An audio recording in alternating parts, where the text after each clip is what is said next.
Before I start, let me observe the basic protocols by acknowledging the ambassadors for self-determination, the coalition of Biafran sons and daughters, the Friends of Biafra, gathered here today at the Washington Press Club, Washington, D.C., United States. I'm highly honored to be called upon to address you on the very important agenda of the day. But before I do that, let me thank the ambassadors for self-determination, the organizers of the event.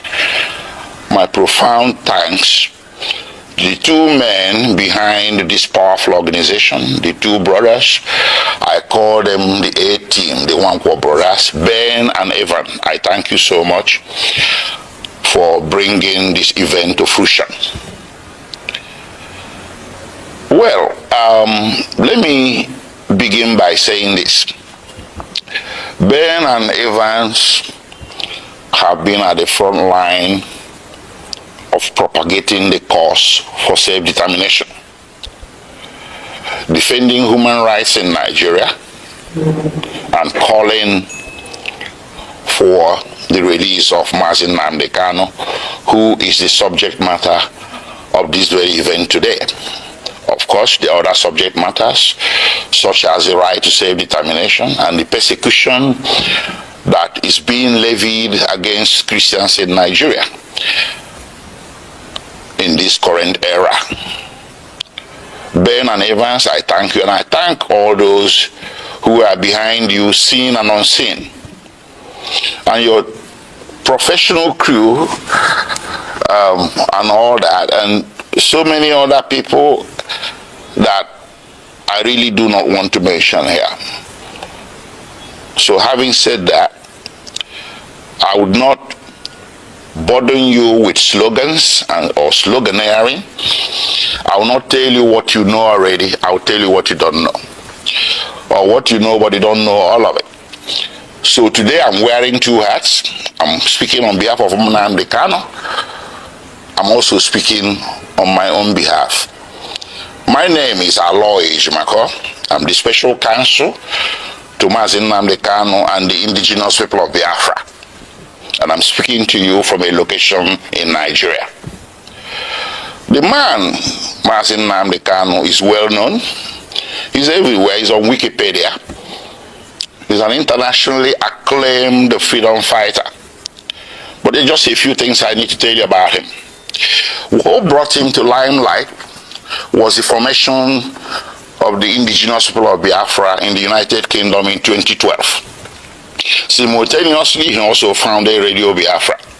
And these two organizations were aimed at one thing: liberation for the people of Biafra, or restoration of the former Republic of Biafra that went defunct in 1970. The right to self-determination is a right that is guaranteed internationally, domestically, and continentally.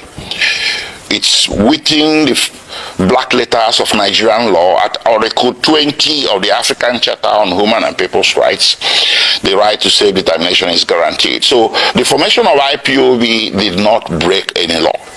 Not laws of United Kingdom, not international law, not Nigerian law. But guess what? When Mazi Nnamdi Kanu, who was born in Nigeria, but who acquired British citizenship later on, came to Nigeria in October 2015, the government of President Muhammadu Buhari, which had come to power in May, decided to arrest him. He was not arrested between 2012 and 2015 because the government of the day at that time understood that self-determination is not a crime. But the government that came into power in 2015 in May decided that self-determination is going to be treated as a criminal activity. So he was arrested in Lagos. He was charged for treason, also for insulting the president and illegal importation of ready equipment. 3 charges. The treason one, they split it into 2, treason by himself and treason by conspiracy. This thing went on from 2015 until April 2017, when he was eventually granted bail. So he was detained for nearly 18 months. After granting him bail, he returned to his ancestral home in the southeastern part of Nigeria, and he was enjoying his bail when suddenly, between 10 September and 14 September 2017, the Nigerian army, without any justification whatsoever, levied lethal, massive military operations against Mazi Nnamdi Kanu's ancestral home. That day, he was sitting at home with with so many people, his family members, including his two elderly parents. The attack was lightning, it was a bleakerish, it was massive, and it was not the type of an attack you will expect a national military force to levy on a civilian location. But they did. At the end of the day, 28 people lost their lives. Mazi Nnamdi Kanu sustained injuries. His parents sustained injuries as well, but somehow, by the grace of God, they all managed to escape. From there, the rest is history. And because there was a national and international manhunt for him by the security forces, which rules of engagement was to shoot, not to maim. If you see Nnamdi Kanu, if you encounter him anywhere, shoot not to maim, but shoot to kill. That's what they went there to do on 10 September, but they didn't succeed. But it went on, they went on in a manhunt. So Nnamdi Kanu was forced to flee the municipal boundaries of Nigeria in search of safe haven overseas. Eventually, in May 2021, he settled in Kenya. He entered Nairobi and settled in Kenya somewhere. He never knew that Nigerian security forces, the international branch of it, were laying in wait for him. They laid an ambush for him. So on 19th June 2021, he drove himself to Jomo Kenyatta International Airport on a personal errand. As soon as he drove into the parking lot and alighted from his vehicle, several well-armed security men suspected to be of a mixture of Nigerian and Kenyan security forces swooped on him, grabbed him, abducted him, and put him forcibly in a vehicle and drove away. Well, they didn't take him to the police station. They didn't take him to immigration because he was a foreigner. He should have been taken to immigration. They didn't take him to any official law enforcement facility. They took him to a secret location in Nairobi, a non-official secret location. So in effect, they disappeared him. And they kept him at that secret location for a whole 8 days. And those 8 days he endured horrendous torture. All these are matters of record between the various tribunals and courts before whom this matter has been brought. I cannot begin to give you all the details. Horrendous torture in violation of basic human rights, in violation of the laws of Kenya, Nigeria, and the international community. When Nnamdi Kanu was abducted on 19th June 2021, the proper thing that should have been done is to take him to a police station, from there to a court. And then if you wanted him back in Nigeria, you subject him to what is called extradition proceedings. This is a basic tenet of the law that you see in the laws of any nation. Kenya has an extradition act to which Mazi Nnamdi Kanu should have been subjected. But guess what? They didn't do that. They rather disappeared him for 8 days, tortured him to their heart's content. And on 27th June, they secretly brought him out from this location and took him through the back doors, evading Kenyan immigration, direct to the tarmac of Jomo Kenyatta International Airport, Nairobi, where a private plane was waiting. They bundled him into the plane, chained him to the chair, and everything. He endured 5-6 hours flight from Nairobi to Kenya in the most excruciating circumstances. They arrived in Nigeria late in the evening and the plane flew back to Nairobi. They took him to the headquarters of the National Intelligence Agency in Abuja, where he spent the first night with all the lights left on to assure his maximum discomfort. The following day, they transferred him to the headquarters of Directorate of State Security in Abuja. And on the third day, they brought him before the Federal High Court in Abuja. The Federal High Court was well aware that Mazi Nnamdi Kanu has counsel of record. It was an open case, it wasn't a new case, a pre-existing case. But the Federal High Court decided to conduct the arraignment in violation of his constitutional right to counsel, and that arraignment led to the indefinite detention with which we are struggling today. Anyways, taking you back a few steps, the little military invasion of 2017 was not unrequited, judicially speaking. I took the matter before two tribunals, or a tribunal and a court. First, I took it to the African Commission on Human and People's Rights, which rendered a decision in March 2018 condemning the action and calling it a violation of the African Charter. And they wrote to the President of Nigeria, they wrote a letter to the President of Nigeria requesting him or directing him. They used diplomatic language, but the decision was there that what you did is wrong, so you need to roll it back. You need to reverse everything you have done, which includes declaration of IPOB as a terrorist organization and hounding their members as criminals. The African Commission held that what Nigerian government was doing was persecution, not prosecution.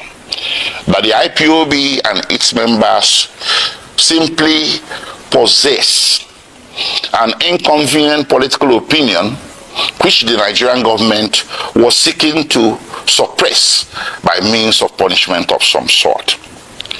And they asked or directed Nigerian government to reverse itself. Nigerian government never did, rather it escalated. Well, subsequently, I went to a local court, a high court in Abia State in eastern Nigeria. I sued the Federal Republic of Nigeria, the Nigerian Army, and other parties who were confederates in that attack of September 2017. And in January 2022, fortunately for us, we won. The High Court made an order. The High Court reached a judgment that what happened to Nnamdi Kanu in September 2017 was a flagrant violation of his constitutional right to life and constitutional right to his privacy.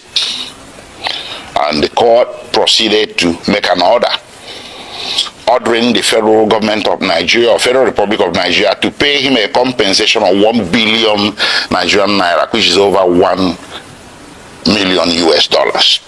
The court also ordered the Federal Republic of Nigeria and the President of Nigeria to issue a public apology to be published in 3 national Nigerian newspapers to Mazi Nnamdi Kanu. None of this has happened. So we kept that aside. So when they brought Mazi Nnamdi Kanu forcibly from Kenya without extradition proceedings, I characterized it an act of extraordinary rendition. Initially, there was a misunderstanding, a broad, widespread misunderstanding by vast majorities of Nigerians who were mouthing the cliche, Mazi Nnamdi Kanu extradited from Kenya. No, that was wrong. It wasn't. I told people it wasn't. It was extraordinarily rendition or rendered, and that is against international law, Kenyan law, and laws of the Federation of Nigeria. So while his criminal trial was making its way slowly at Abuja, with all the several amendments the government was bringing, they walked away from treasonable felony, insulting the president, importation of radio equipment, and bam, to terrorism. That's how it happened. And they did this 7 times. 7 amendments. If Nnamdi Kanu was guilty, why is it taking so long to bring him to trial between 2015 and today? So what he's undergoing is not really a judicial trial. It's a trial by ordeal. Trial by fire. Imprisonment before conviction. They just want to get as many years of jail time out of him as possible, because they know that with the evidence available, conviction will be impossible. And that was made worse by the extraordinary rendition, which I took also as a civil violation to a federal high court in Nigeria. And in October 2022, the Federal High Court came down with a judgment that extraordinary rendition was a violation of his constitutional rights, his fundamental rights, and they awarded him 500 million Nigerian naira. That's about $800,000. So all around, everywhere that this matter has gone to, including in July 2022, before the Human Rights Council at the United Nations. The Human Rights Council, United Nations, came down with an opinion that what happened to Mazi Nnamdi Kanu in Kenya and that brought him to Nigeria is a very grave violation of international law. And they directed that he should be released unconditionally. And of course, the Court of Appeal in Nigeria did come down with a similar judgment in same October 2022, discharging Mazi Nnamdi Kanu of all charges and bearing any further trial of his person in any court in Nigeria as a consequence, as a direct consequence of the extraordinary rendition. So what more can you ask for a man to deserve his freedom? How many have I counted? United Nations, which in this case should be considered a world court. Then you have the Nigerian Court of Appeal, which is the second highest court in the Federal Republic of Nigeria. Then you have the Federal High Court, which is the court of first instance at the federal level. And of course, you have the State High Court that awarded him 1 billion Nigerian naira. So between 2015 and today, Mazi Nnamdi Kanu has snagged 4 major victories against the Federal Republic of Nigeria, with Federal Republic of Nigeria winning nothing. What more do you need as stark evidence, affirmative evidence that what is happening here, ladies and gentlemen, is an act of persecution, not prosecution? It's time to end it. On his behalf, I will ask all men and women of goodwill everywhere in the world to speak up. There was this saying about Jews. When they came for the Jew, you said nothing. When they came for the Jew, you said nothing because you're a trade unionist. Then when they came for the trade unionist, you said, well, I'm a scientist. You said nothing. They took the Jew, they took the trade unionist. And then when they came for the scientists, nobody spoke for you. Mazi Nnamdi Kanu is a poster boy for all the injustices that a great race, the Igbo people, and their cousins in the former eastern Nigeria have been subjected to since the founding of Nigeria. These injustices became more public, because since 2015 they have been escalated. So how do you fight back? You fight back by telling the system, I want out. I want my own country is not a crime. It does not require a bullet. It doesn't require muscular military law enforcement. What it requires is sitting across the table and talking about it. A lot of nations have been founded on referendum. That's what Mazi, Nnamdi Kanu and the indigenous people of Biafra were asking for. That led to all this conundrum, to all this saga. So, ladies and gentlemen, I salute you. I'm grateful that you gathered here today. You responded to the clarion call by the Wankwos, Ben and Evan, the ambassadors for self-determination, the sons and daughters of Biafra, and the friends of Biafra. For those of you amongst us who are not Biafrans, I thank you profusely, and I ask you to, when you leave Washington Press Club today, I want you to speak up for Biafrans, speak against their persecution, speak up for the unconditional release of Mazi Nnamdi Kanu, and may God bless you for it.